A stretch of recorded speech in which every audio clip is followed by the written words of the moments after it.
Football মানেই বাংলা, বাংলা মানেই football, সেই প্রবাদটি প্রায় মানুষ ভুলতেই বসেছে। কারণ এখন বিদেশি প্লেয়ারদের আনাগোনা অনেক বেড়ে গেছে। বজবজ পূঁজালি অঞ্চলে আগে প্রচুর ফুটবলার বাংলাকে উপহার দিত।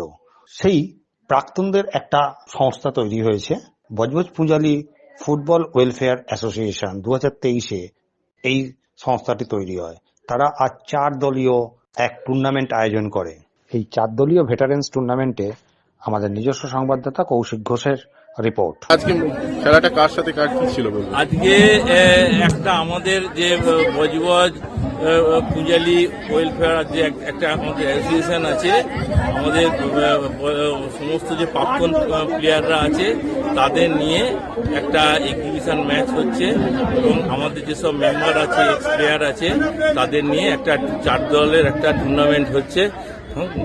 এইটাই আমাদের, আমরা সারা বছর নানা রকম কাজ করি, তার মধ্যে এইটা হচ্ছে একটা এক্সিবিশন ম্যাচ বলুন, এই আর কি। এটা কি প্রথমবার হচ্ছে না এর আগে? না, এইটা এই বছর প্রথমবার হচ্ছে। এইটা আমাদের এক্সিবিশনের দ্বিতীয় বছর।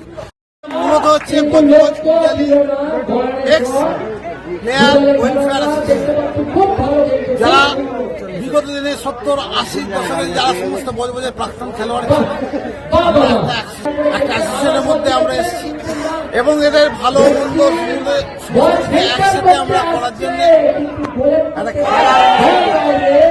গঠনমূলক কাজ থাকে। তার মধ্যে এটাও একটা আমাদের এবছরে শুরু করেছি, সমস্ত প্রাক্তন খেলোয়াড়দের নিয়ে একটা প্রদর্শনী খেলা।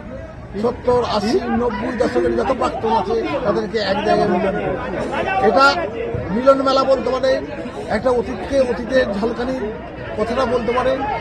এটা হচ্ছে আমাদের কিন্তু সমস্ত যে অ্যাসোসিয়েশনটা হয়েছে কল্যাণমূলক ভাবে। এটা কি শুধু বজবজের লোকেদের আমরা দাঁড়াতে পারি সব? এটা কি শুধু বজবজের না আরো? এটা বজবজ, পূজালি এবং আছিপুর, এই 3টে এলাকা নিয়ে এটাকে নিয়ে আমাদের এই